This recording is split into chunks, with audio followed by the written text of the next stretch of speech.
राजपूतों का इतिहास साहस, वीरता और बलिदान की कहानियों से भरा हुआ है, विशेष रूप से जब बात आती है इस्लामी आक्रांताओं के साथ उनके संघर्षों की।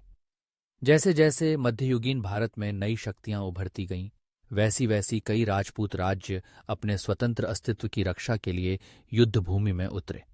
इनमें सबसे प्रारंभिक संघर्ष महमूद गजनवी के आक्रमणों से जुड़ा है, जब 11वीं सदी में कई राजपूतों ने उत्तरी भारत की सीमाओं की रक्षा के लिए मोर्चा संभाला।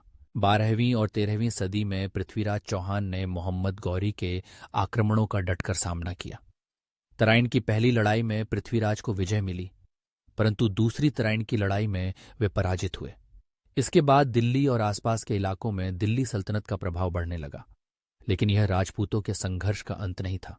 मेवाड़ के राणा हमीर, राणा सांगा और राणा प्रताप जैसे वीर राजपूतों ने अपनी आज़ादी की रक्षा के लिए कई मौकों पर दिल्ली सल्तनत, खिलजी, तुगलक और बाद में मुगलों के खिलाफ विद्रोह किया और युद्ध लड़े।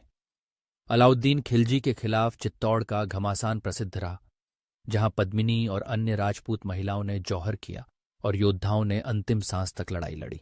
बाबर और हुमायूं के काल में भी मेवाड़ और अन्य राजपूत राज्यों ने लगातार मुकाबला किया। अकबर के समय में हल्दी घाटी का युद्ध सबसे यादगार रहा, जिसमें राणा प्रताप ने अत्यंत सीमित संसाधनों के बावजूद मुगल सेना का सामना किया। कई राजपूत शासकों ने कूटनीति के साथ भी शक्ति संतुलन बनाए रखने की कोशिश की, तो कई ने लगातार युद्धरत रहना चुना।